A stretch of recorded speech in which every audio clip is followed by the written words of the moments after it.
Welcome back to the SA Weekly Talk Show. Mike Callahan here with Cody Owen, my co-host. Special guest, been dying to get Jeremy on. Jeremy Atkinson of Pro Contracting or Contracting Pro. And Jeremy and I go way back, so I'm going to let Jeremy kind of break down the history. But Jeremy came to me as a young cat several years ago as a certified advisor of Service Autopilot when he was in the lawn care industry. So we're going to break down Jeremy's story of how him and his brother Trip basically built a lawn care business, set it up for acquisition, sold it, and then got into contracting and construction. And we're going to hit along the main points that were successful, maybe some of the pitfalls that they hit along the way, and how they used Service Autopilot, Service Autopilot Academy, and a whole lot more to go and grow and scale a business, sell it, and then shift industries, but basically stay within the service industry from some of the things they learned in the lawn care company. So, Jeremy, if no one has heard of you or haven't met you before, brother, pleasure having you on. If you wouldn't mind, just give a little background of yourself, your brother Trip, and how you guys got into the lawn care industry. And then we're going to dive into some of the specifics all the way up through the acquisition, and then how you transferred into general contracting, more specifically roofing, I believe it is. Yes, sir. Yes, sir. Hey, first of all, pleasure to be here, Mike. I appreciate you reaching out to me and giving me the opportunity. Mike is the man, if anyone doesn't know that yet. Mike is one of the biggest reasons why we were so successful in our Service Autopilot days and how we skyrocketed to the level that we got to in a very quick manner. So it all started with my brother. My brother's he's the main chief around my house. He's my idol. He's been my mentor all my life. He's 9 years older than me. So there was never like a competitive gap there. Of course, with him being 9 years, he should be faster than me. He should be stronger than me. If he wasn't, that's a big problem, right? So he was, he always had that mentor mentality towards me and kind of groomed me to what he was, and kind of passed his mistakes down to me and said, hey, don't do this, and let's follow this roadmap. So my brother's been an entrepreneur all his life. Started a lawn care company back in college. And when you're owner-operator, that's when you're making good money. Everyone knows that. When you're owner-operator, you're making great money in lawn care. It sucks because you have to work, but it's good because you're making that money, you're making that cash, and you're putting it in your own pocket. You're not paying payroll taxes. You're not paying any type of, you don't typically not in debt with any type of equipment. You're just doing your own thing. You don't need systems and processes. You train yourself, you train your handyman guy, and you're rocking and rolling. So my brother was a, small lawn care company guy, mowed, 15 yards a day, had about 60 accounts. And in college, there is a construction company came through town, and they're asking for some roofers. They're like, hey, climb on roofs, find storm damage, and file some insurance claims. If people are familiar with that if you have storm damage, you can file an insurance claim. The insurance company will pay for a full roof replacement, minus your deductible. So he hopped on board for a couple months and realized how lucrative the roofing side was. So I was like, holy smokes, I can sell a roof at $20,000, and it's going to take me a whole week to bill out $800. So like, this is the math was plain or black and white of, hey, let's go to roofing. So immediately he sold a small yard account off and started roofing. I was 12 years old, 11 years old at this time. I don't care. I'm riding my BMX bike. I'm riding dirt bikes. I'm doing my own thing. So, a couple of years passed. Trip is doing very, very well in his roofing endeavors. When I was 18, I went to college, or I was in college at 18 for real estate finance. He called me up. He's like, Jeremy, man, I have a opportunity to buy a lawn care company. I want you to run this thing. And I'm like sitting there. I remember being on my front porch in college, weighing out the pros and cons. I'm like, partying, business, party, business. Like, which one do I want to do? And I knew for a fact deep down is if I use this business as my school of hard knocks and learning how to run a business, learning how to deal with employees, how to deal with fires, how to deal with taxes, how to deal with anything that involves a business, creating processes, systems, training. I knew if I could not master it, but knew if I can get a glimpse of that early on, I'll be way ahead of everyone else. So it was a really tough decision, because when I made that decision, I told myself, if I'm going to make it, I'm going to be it. I'm going to live it. That's what I'm going to do. I'm not going to go in half-ass it, excuse my language, but I'm not going to go in there half and really get it. I'm really going to get it going. So I immediately took over this small lawn care company. We had 2 employees at the time. We're mowing maybe 50 accounts, 60 accounts, very, very small.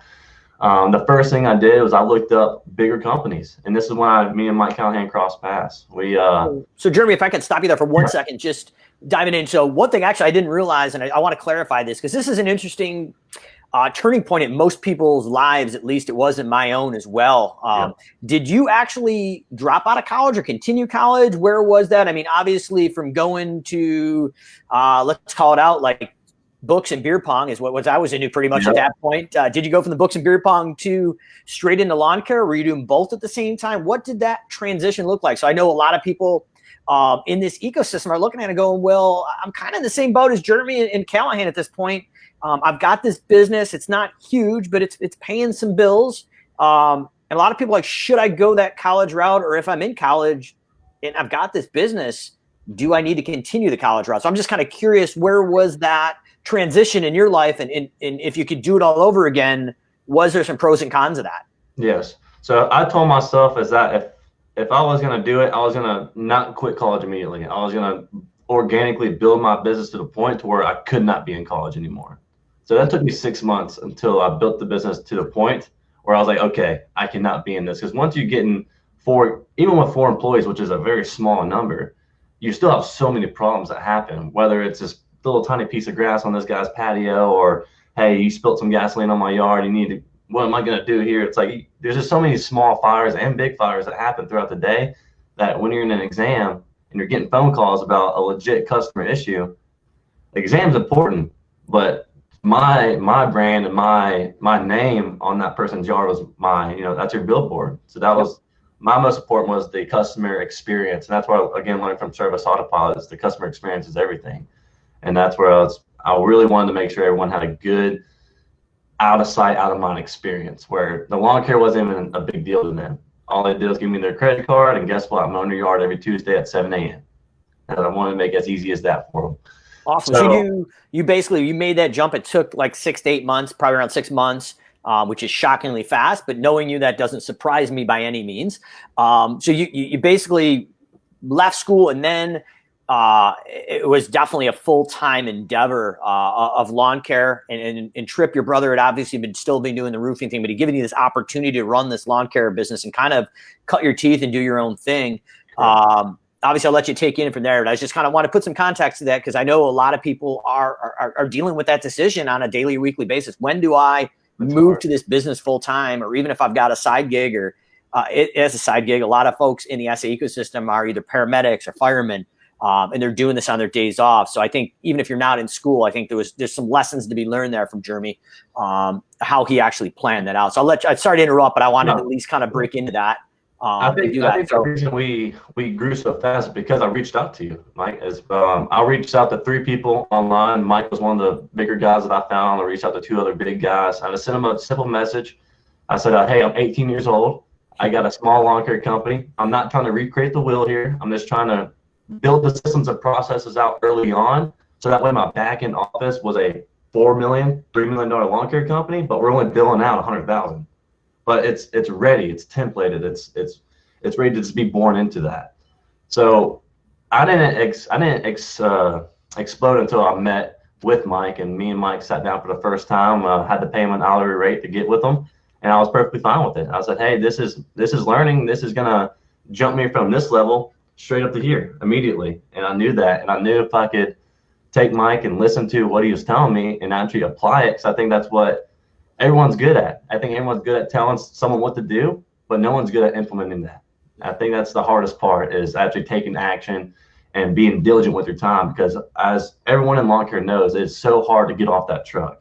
It's so hard to not do it yourself. You feel like as an entrepreneur, you have to do everything. And if you're not doing it, it's not right. And if you're not doing it with your guys, you almost feel kind of guilty that, man, I'm not out there. They probably don't think I'm working hard like them. Which you are. You're doing the back end office, but they just don't understand that just yet. So I was really fortunate to have Mike in my ear saying, man, get off that truck, get off that truck. And at first, I didn't really know how important it was until I got into Service Autopilot. So once I got into Service Autopilot and was spending 8 hours a day, legitimately, my 8 hours a day to 10 hours were in Service Autopilot while my guys are out there mowing yards. And I templated that thing exactly to Callahan's templates, where he showed me, because again, I was a part of this, I was a student at that point. So I created the price matrices. I switched everyone over to credit cards. I created the drip mail campaigns. I did obviously the biggest thing is hiring and firing. So I created a whole entire program or a system where it was a PowerPoint that was automated, and I had a Craigslist ad and several other ads going on 24/7. I had 5 people come to my office 3 days a week. I'll have 5 people, and I'll put them in a room, and I'll just play a PowerPoint and show them what this job really entails. At the end of the PowerPoint, I'll come in, have them start a weed eater. They could start it and weed eat. I'll give them a training manual and say, hey, this is how we're going to do it.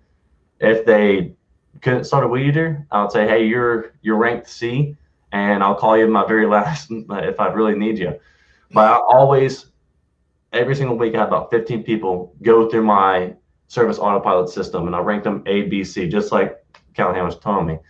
And I was like, and so that's where I had A people come through, and I said, hey, I can't hire you right now, but I guarantee next week someone's not going to show up. And whenever that person shows up, no one has me no one can just not show up and think they're going to hurt me. I could call someone that day and call about 15 people, and one of them is going to pick up and say, hey, you got a job, come on. And then that guy was done. So that's the interesting thing, Jeremy. And Cody, I'm sure you've got some questions in here. And just anybody watching and listening to the podcast, I've got a little one at home right now. So if we do get Facebook Live bombed or I mute it and it looks like I'm talking into nowhere, that's why. But the show must go on here. But it's just I couldn't reschedule this one, Jeremy. This is something I wanted to make sure people saw. So the biggest thing, Jeremy, like is you were the exception. Like most guys your age when you came in just aren't going to go in and just break things down and implement it. And I think the way you tackled it was really instrumental in your success. Even if you weren't working with me, you still would have been very successful. But it was really interesting when we broke down that business. Traditionally, what we'll look at is the sales process. So you kind of hit on it quickly. We're talking about literally from lead acquisition off your website or someone calls. How do we create an estimate? How do we qualify them? How do we follow up on the estimate? How do we schedule for profitability? Yeah. And then most importantly, you mentioned the credit card on file for cash flow, because every business, especially a business that's new, needs cash flow. So it was really interesting. We spent probably six months, maybe a little less, more or less, but this was probably 4 or 5 years ago. This was the early days of SimpleGrowth. And it was very interesting. So automations and Service Autopilot had just started, or maybe they hadn't. And I think you originally started on another automation platform, and then we moved you over to Service Autopilot. But some of the stuff before it was ready, you created these manual processes. So one of the things I want to kind of just mention, like if you're looking at Jeremy's success, is if you're not ready to automate, what he did is he created those manual processes from stem to stern, so front to back. And then when they were dialed in and he was comfortable, he automated. Well, he probably would have automated them sooner, but the automations really at that point, the automations weren't even there yet. But once they were there, Jeremy and Tripp did that. And that was kind of the key to your success. But the thing that I really loved about you and Tripp was you wanted an accountability partner. So we assigned some homework on, say Monday. We met again the following Monday. And I was like, hey, guys, where are you at? And in the middle of that, you guys didn't have to, but you checked in and said, hey, Mike, this is where we're at. We're seeing this. We got a question with this. So you put the work up front. You laid that foundation. And then when you had it, man, did that business explode. Like you said, you had that $1 million back office when you're only doing a couple $100,000. So that was very similar to what we did when we met Jonathan Potoshnik of Lawn Care Millionaire and Service Autopilot. We built that foundation before we scaled, and that was one of the keys to success. So one of the other things I wanted to hit on before you kind of continue into that journey is you talked about going out and constantly recruiting. And this is well before, if people are listening to this, this is well before the labor issues we're having now. I mean, this was, there's always labor issues, but when Jeremy did that, there was, he's getting Facebook bombed too.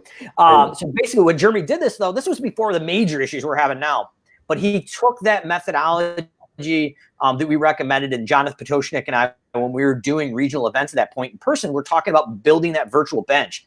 So Jeremy took the idea of going out and interviewing 12 to 15 people a day, and then automating it through some video training that we had talked about, and he went out and Tripp and him did the work. So I just kind of want to recap that because, Jeremy, that is very unusual for somebody at that age and that stage of business to do that. And honestly, you guys crushed it. I mean, that was huge. Cody, do you have any questions around that before we kind of dial into that transition of building the business up for acquisition and then what happened after that? Yeah, I wanted to talk about the ranking system because I don't know that we've touched on that previously on this podcast. I know that, Mike has explained it to me previously, but if you will just kind of dive in, we heard that like the C candidate is someone who showed up but couldn't start a weed eater at the end of the day. What differentiates a B and an A candidate? So B and an A would be driver's license was like one of the most important things. If you have a driver's license, automatically, if you can handle a weed eater with a driver's license, you're in the A's, Of course, you got guys that have been weeding for a long time. And I mean, weeding to me is like the most artful skill of lawn care because you can really make a yard really, really sharp with the right guy on the weed eater, right? So if they're awesome and they can, knock out a 10 by 10 square off a hill that I had at my shop, I had a nice little hill that I can watch them, see their stance, see their strides. And if they're knocking that out really easy, I'm like, hey, I'm sorry, I don't have an opening for you right now, but you are the top candidate. You are the top of my list. And when someone does not show up because of some bogus excuse that their daughter slept on their alarm clock or their dog tripped over the couch and hit a bottle of water and it hit the alarm, like it's a crazy amount of excuses you get in the lawn care industry, which I know it's early, but man, I made it as easy as I could on these guys. I took the liberty of getting everything ready in the morning. I had every single truck was oil checked, tire pressure checked. All they had to do was show up and get in my trucks and listen to my 5-minute little speech. Hey, this yard this yard this, and hey, y'all go kill it. Have a good day, but back to the ranking system, yeah, if they had a driver's license, they can knock out some really good weeding, they're an A. And then more than likely, if they can do some good weeding, they can easily be trained on the zero turn. I feel like zero turns are relatively easy to train on.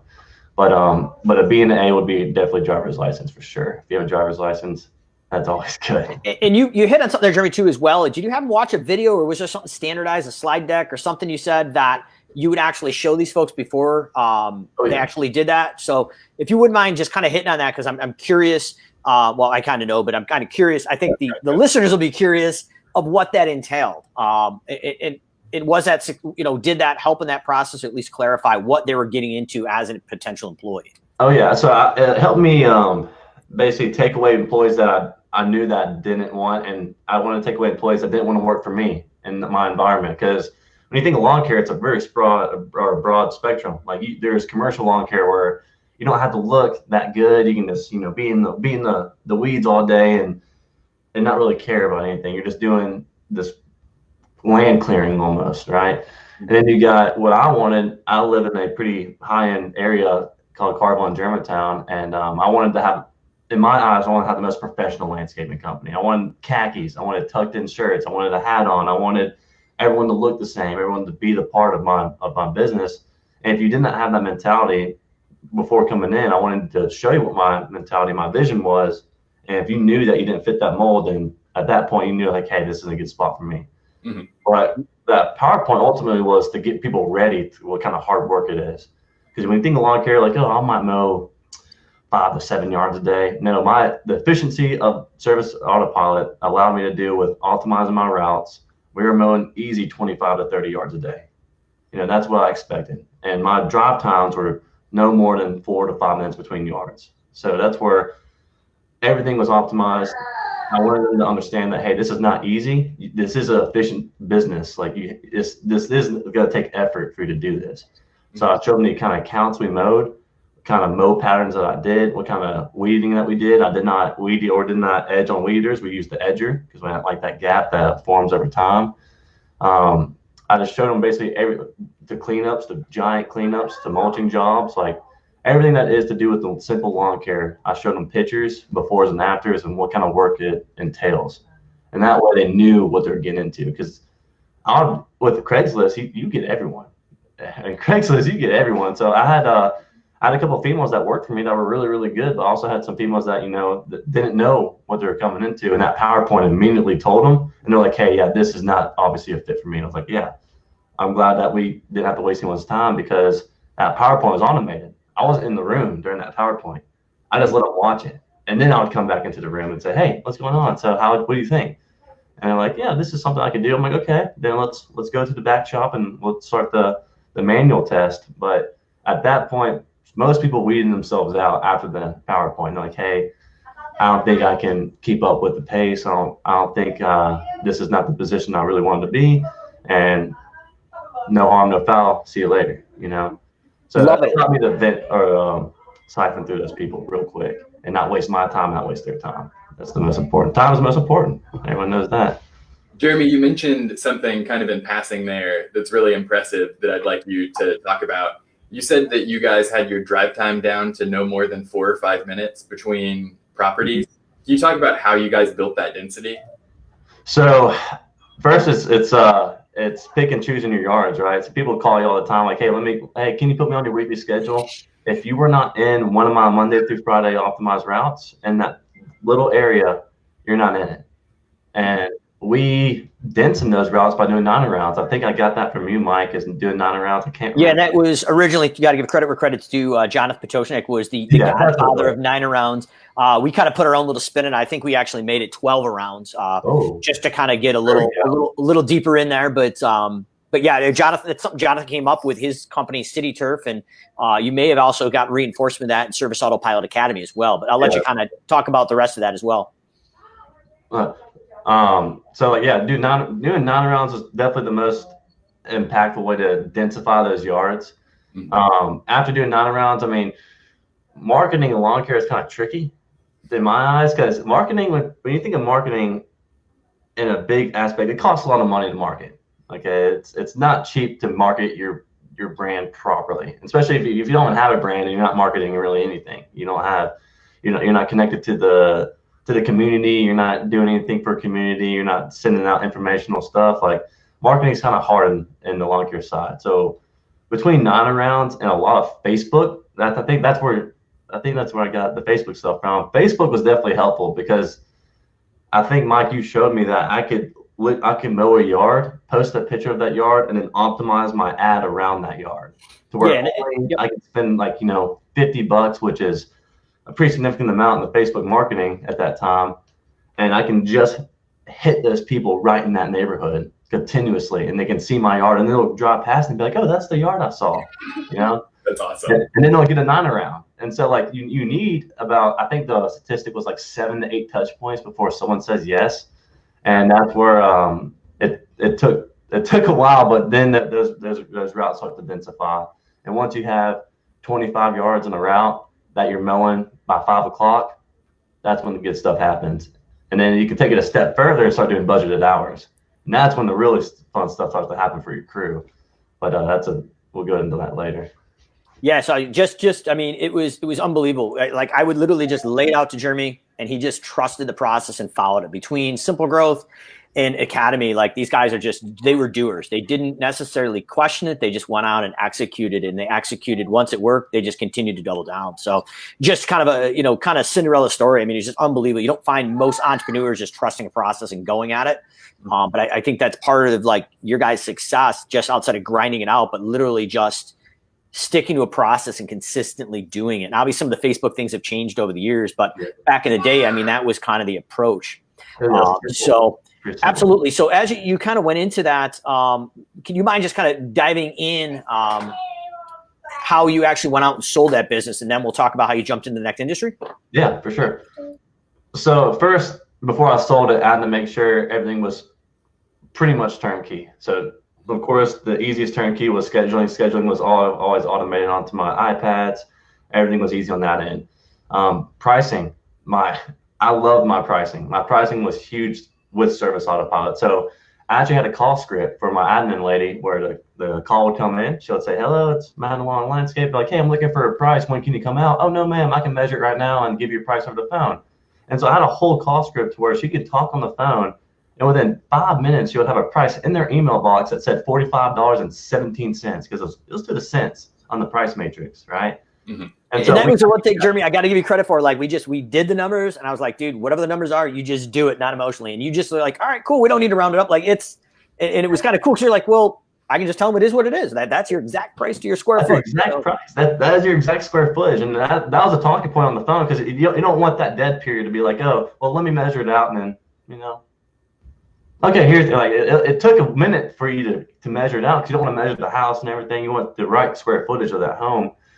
And but yeah, some people always ask me, well, Jeremy, didn't you get bit in the butt by, overgrown grass? I mean, one time overgrown grass ain't gonna kill nobody. It might take the guys 15 more minutes to do it, but that's a weekly lawn care company or lawn care guy on a credit card, and that's cash flow to my eyes. That's cash flow all day long. So that's where I really just ultimately wanted that cash flow to be as high as possible, right? That's all what you really want. But on the price matrix, my price matrices, I literally spent, that took me the longest. It took me about 8 hours one day to just get that price matrix right? And so people would call in, they'll measure out the yard, and by the end of the conversation, they have a price in their inbox, like, holy smokes, this is amazing. You already priced out my yard. Like, hey, I could put you on Wednesday's schedule. And does that sound good? It's Monday right now. I can put you on Wednesday, and it looks like they're going to be there around like 4 o'clock. How's that sound? And they're like, oh yeah, let's do that. And so it was a super smooth conversation all the way through, and then delivered and it's not even a pitch, you're just delivering the price. Most people can't even get prices out because they're just too busy. And so that's where we were really quick and automated on giving out prices on that side of things. The next thing that was most important is, of course, hiring and firing. Like we talked about, we already went over that. Hiring and firing, that's this business. I went through probably 50 employees easy. I think everyone can relate to that. It's where people are some people just are not expecting the day-to-day grind of lawn care, which is okay, because it's definitely a grind every single day. But if you can get the hiring and firing part down, that's, I would say, majority of the hard parts of lawn care is the labor side. After that, let's see, scheduling, leads and marketing. I didn't necessarily wasn't really concerned with it because we were such in a stable. I think we're billing out like right at this point like 380, 400 very consistently a year annually, and so we're doing it with ease. We're very automated. There's not a lot of hiccups going on. Everything was very, very smooth. So we really enjoyed that. So once I knew I had that all set up, then I went to Mike and asked him, hey, how do I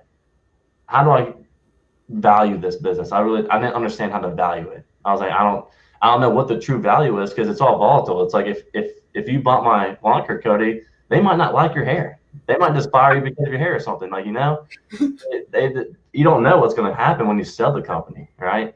So the yards itself, you had to value them pretty competitively, I would say. And that's where Mike helped me a lot. He said, hey, this is what I'll do. I'll take your billings times it by this number.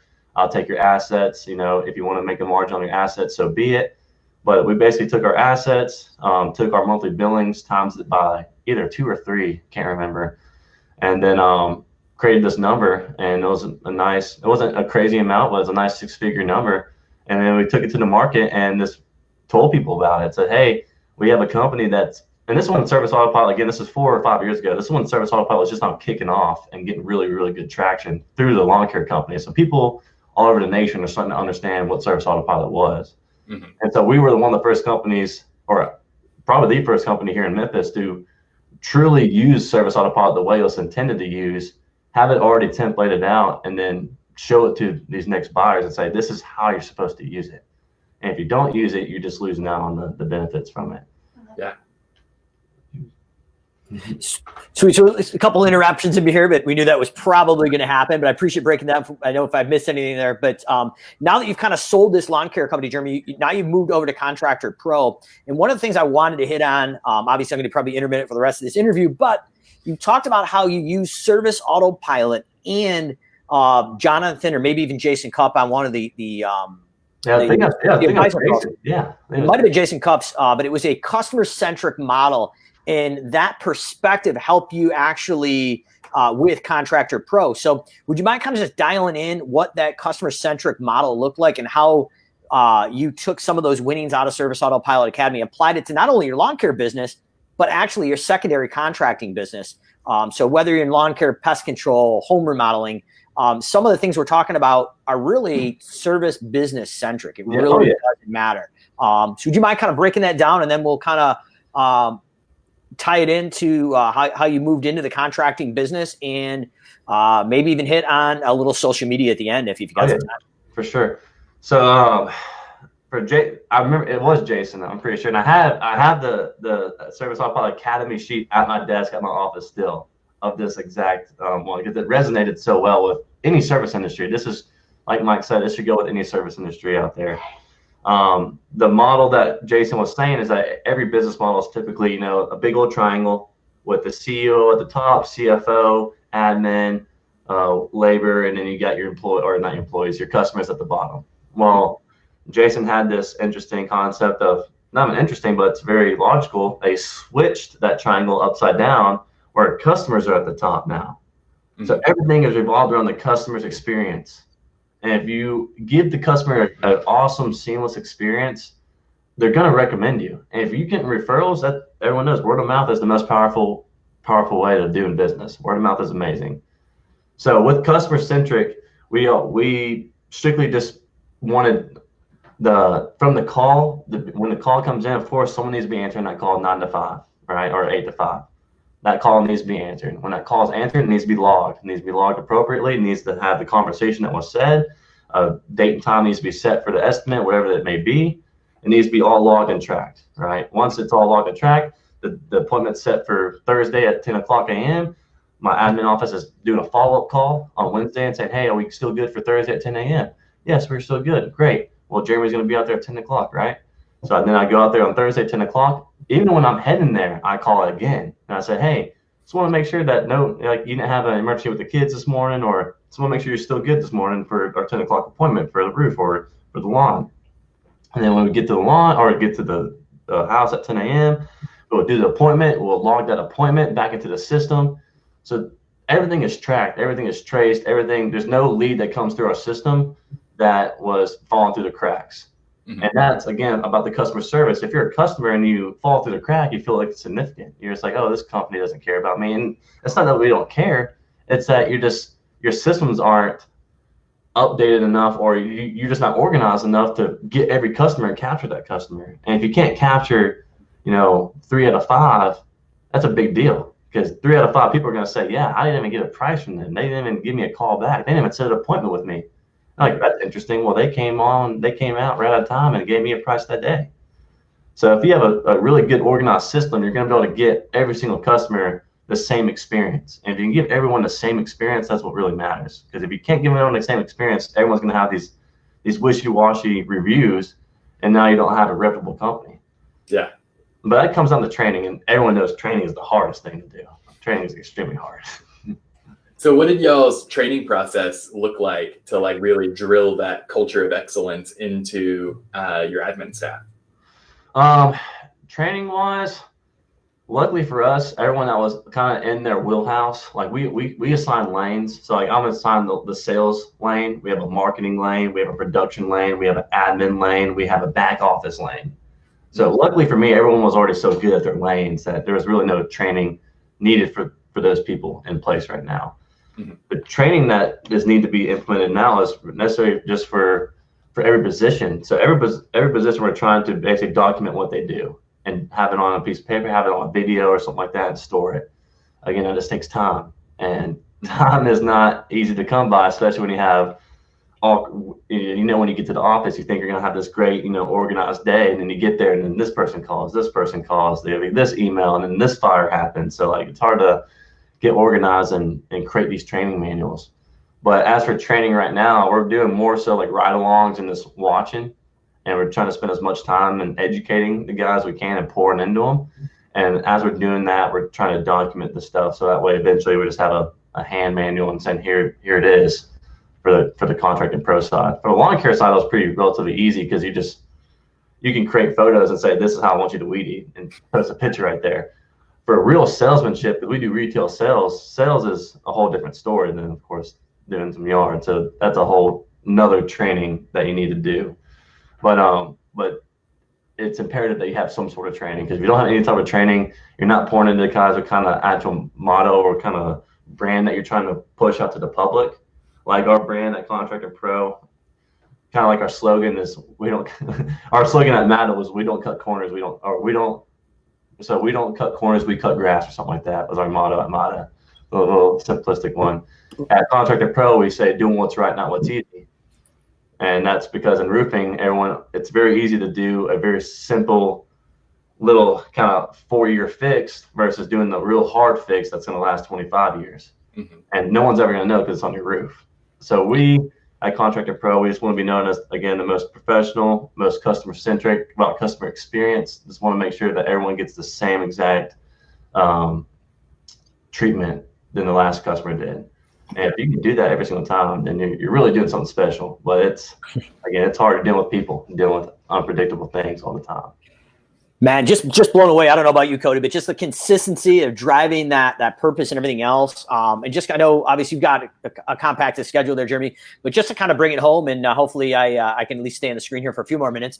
But hey, we're keeping it real today. It's SA Weekly from the home base with kiddos in the background. But everybody, if it's watching this at current COVID times, I'm sure they can relate. It's things are different, but one of the things that isn't different is your consistency. And one of the things that is very consistent from both businesses that I've seen, at least, and if you just kind of maybe put some context to it, is your social media presence. So I see a lot of times for Contracting Pro right now on top of a roof, doing videos live, talking about the process. And especially if the consumer can't see what you're doing up there, you're educating what they should be doing, and not necessarily selling a service, but you're just purely educational. And you did the same thing in the lawn care company, but you're just, you're a creature of consistency, and that's not normal in this industry or in the service industry to begin with. So I guess was there an initial fear of making these videos and doing it? Obviously, you're probably watching where you're stepping when you're walking around on a roof making a live video.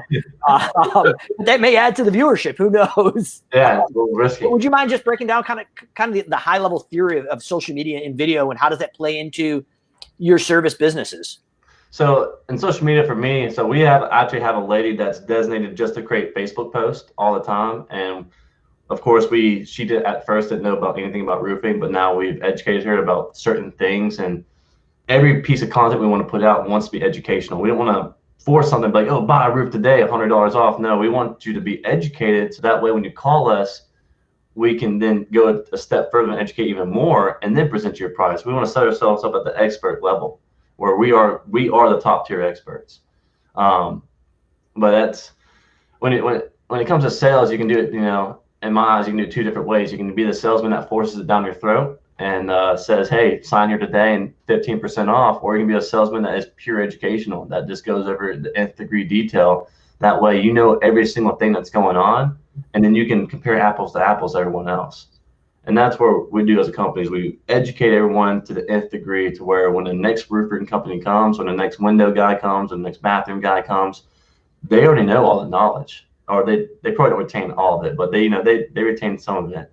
Mm-hmm. And I've had customers quiz the next guy, and the next guy doesn't know the answer, And so when that happens, you just set yourself up at another level and we're not the highest price, we're not the lowest price, but we are definitely on the above average price for sure. And that's really, I think, one of the impressive things there is that's something we talked about in the early days, 4 or 5 years ago. Like, we still at my company, Callahan's Lawn Care, we've been doing it several years, but that was a success, that life cycle marketing, talking to the consumer where they're at, and then educating them how to do it as professional. Most service businesses, and I'm curious your thought on this, Jeremy, is most service businesses are extremely scared to educate their potential consumer how to do the service themselves. Now, roofing could be a whole different deal, but in lawn care, once you educate them, there's really not many barriers. They can go down to Lowe's or Home Depot and do it themselves.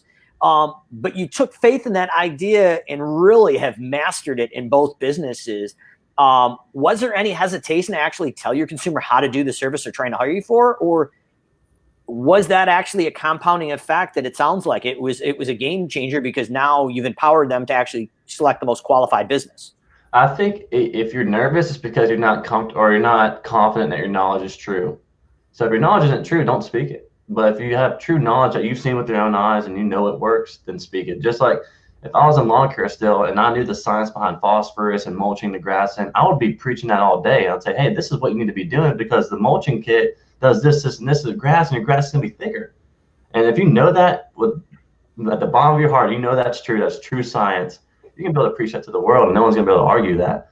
But if you're over here, don't know what phosphorus even is, and you're over here speaking about phosphorus, and you're like, yeah, phosphorus in the grass and it decomposes, you're not going to be able to speak on the educational side of things. So I think it's all about knowledge.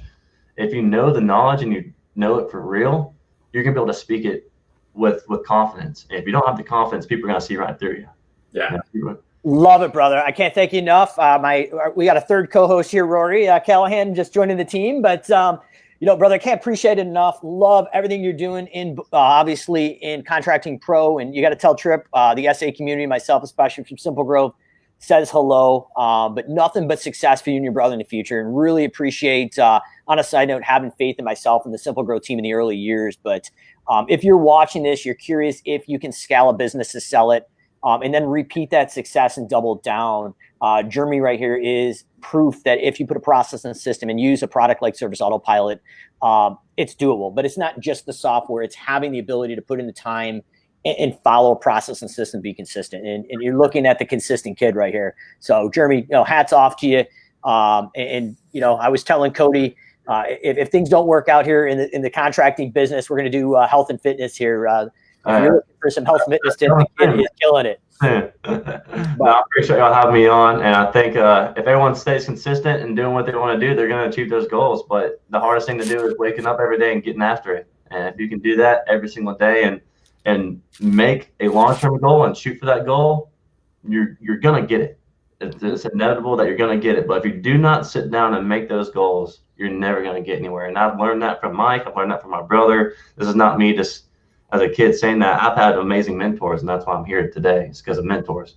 People that have done it and paved that road. Definitely not a kid, man. A man who is definitely built and scaled a business. But when I met you at 18, I was like, wow, let's take a jump on this guy. And the first time I talked to you, I knew you're the real deal. So I knew it was a good move to invest in time and to trust in actually working with you. So really appreciate it, Jeremy. Cody, as always, my co-host here, Rory, will definitely not be back next week, but SA Weekly Talk Show coming at you weekly, 1 p.m. Eastern, 12 p.m. Central. Rain Shiner, kids, and COVID, we'll be here. So big announcement coming up next week for a special guest. But we'll see you next week. Thanks again, Jeremy, Cody, and my co-host, Rory, here intermittently jumping in and out. So if you're watching or listening on the podcast, you definitely want to see the chaos that has ensued over the last 45 minutes. We'll see you again next week, guys. See you guys.